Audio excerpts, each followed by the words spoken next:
Luz Sotto, and I am a visual artist.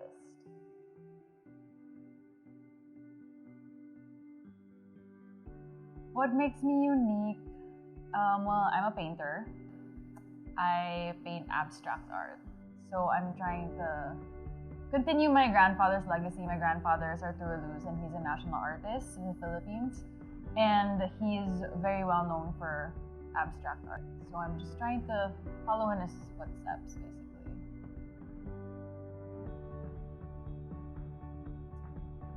I do a lot of different things, a lot of different styles, different series. What I am most known for, something that really ties all my works together, is the very clean and neat lines.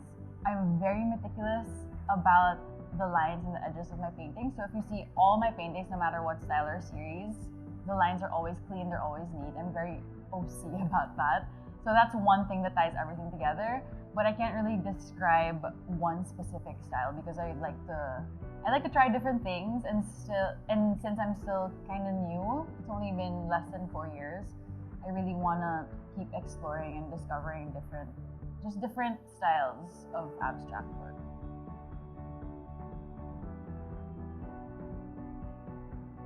So it started in 2015. That's when I graduated college. I went to Ateneo, the Manila University. I studied communication, so I had no intention of going into the art industry. I was supposed to go into advertising or PR, but after I graduated, I wanted to take a gap year just to rest before I go into work. And then during that year, I dabbled in different hobbies. Like I would take voice lessons, I took jazz lessons, I did badminton, I did a lot of different things. And then during that year, that's when the whole calligraphy trend kind of took off with Abby C. And I remember buying her book and then trying calligraphy. And you know how in calligraphy you have to kind of decorate your calligraphy with like flourishes and the flowers. So I would decorate it with lines. And then eventually I took out the words, and I remember having a notebook, and then I drew one single line, and I was so fascinated by it, out of the blue, out of nowhere. And that's really how it all started. And then the next day, I had this idea for an abstract work. I sketched it out. The next day I bought canvases, I put it on Canvas. Like every millennial, I put it on Instagram, and I was sharing my work with no intentions of selling, because I thought to myself, like, who would want to buy? You know, like I didn't think that anyone would want to actually buy my stuff. I was just sharing it. And all the abstract ideas came one after the other. And eventually, when I had a few posted on my Instagram, someone asked me if they were for sale. And that's how it all started, by chance, actually.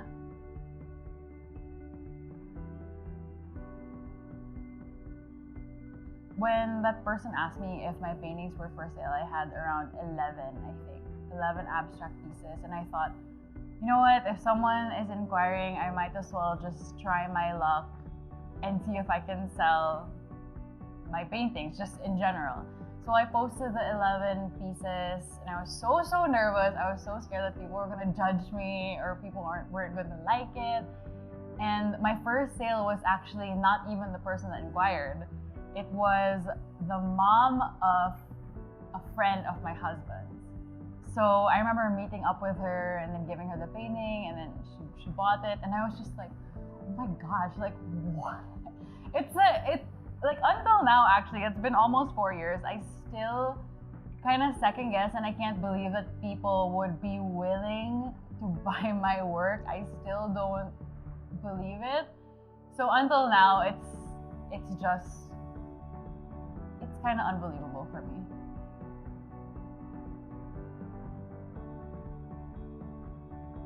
Something significant that shaped me as an artist. Maybe it was the first time that I showed my lolo, as I call him. Maybe it was when I showed my lolo my abstract pieces, abstract art for the first time. He was actually in the hospital at that time. He was confined. And it came out of nowhere, as I said. So when I showed him, he was so shocked. He was so shocked, but he liked it. And if a national artist likes your work, that's a good thing, right?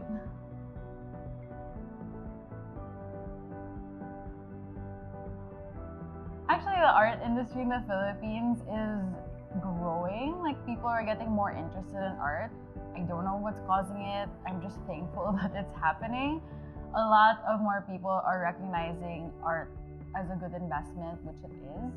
And also, a lot of younger people are starting to appreciate art. Yeah, I have friends that are my age or even younger that are coming to me and buying works, saying that it's for investment or things like that. So, you know, people are appreciating it more. I don't know why, but it's great.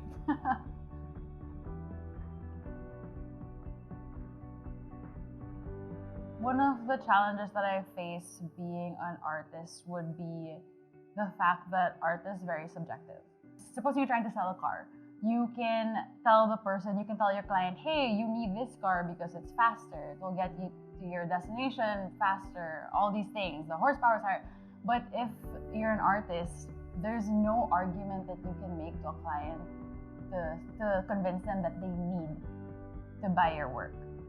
If someone buys your work, it's because they want it, and I think that's the biggest challenge, because you can actually, as an artist, you can go a long time without selling anything. It's never guaranteed.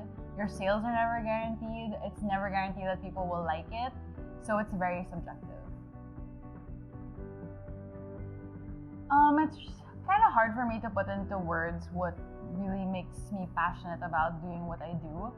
I think passion is something that you can't learn, and you can't force it. If you have it, if you love what you're doing, then that's it. If you don't, it's really hard to force yourself to do it. I'm just really lucky that by chance I found something I really love to do. But it's also very important to note that even if you are doing something that you're passionate about, you can still get tired and you can still get burned out. So it's really important to rest and kind of take a break from what you're doing. So that's kind of what I like to do when I'm experiencing artist block, or there are some days when I wake up and I just really do not want to work. Even though I'm doing what I love to do, there are some days where it's not gonna happen. So it's always important to take a break.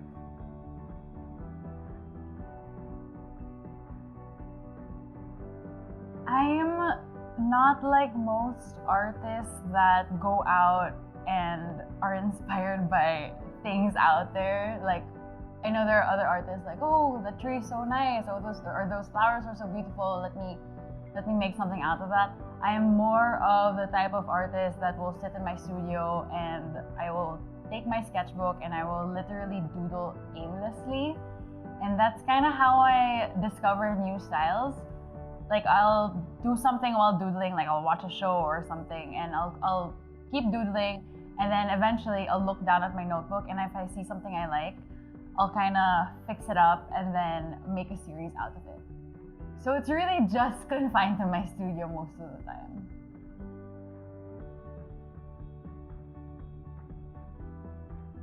Most challenging thing I find, what I mentioned, artist block, it happens. It's like writer's block when the creativity just stops flowing. You don't know what to do, you don't feel like doing this, you don't feel like doing that. You try to revisit your old ideas and you don't feel like it. You try to come up with something new and it's just not working. It's really subjective also to the artist. So I can't really explain what I feel. I can't explain how I would feel this way about something, but it's just that artist block. It's hard to overcome. So as I said, when that happens, I just usually take a break and step away. And when I come back, then I can start working.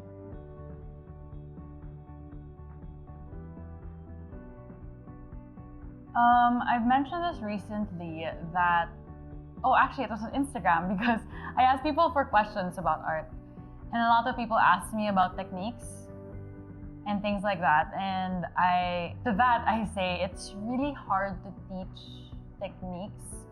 Not just techniques on how to paint, but how to come up with ideas, just because every artist is so different. So if I can tell you my process, I can tell you what I do, but it's probably not gonna work for you. So when it comes to that, you really just have to keep going. You have to keep working, and eventually you're going to figure out what works best for what you're doing. But one thing I can say that really helps is social media, which I hate saying because I kind of hate social media. I think it's super toxic. I'm kind of a hypocrite because I'm on social media. I think it's really, really toxic, but the one good thing about social media is that it's really good for artists. It's good for business, but it's really good for artists because it's a great way to promote yourself and put yourself out there. You don't really need to sign to a gallery. It's not like before you need to sign to a gallery, you need a contract, you need to actually put your artwork up for people to see.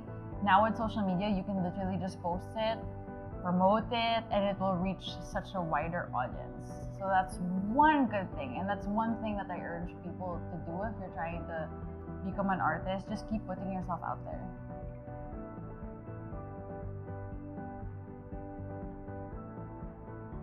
I think in order to be successful as a visual artist, you really need to know who you are as an artist, just because there are a lot of people. There are a lot of people that make really great art. And the only way that you can stand out, it's super cliche, but you really need to know what you want to do, what you want to create, and just really stick to it. You need to also just listen to yourself when you're creating something. Like, I have a huge reject pile at home in my studio. I have a huge reject pile. If it feels wrong or if there's something I don't like about it, it's nothing even objective. It's just really feeling subjective. If I don't like it, I'm not gonna put my name on it. Because as an artist, it's all about branding. You don't wanna put your name on something that you're not gonna back up 100%. So you really need to know what you like, because that's really all that matters.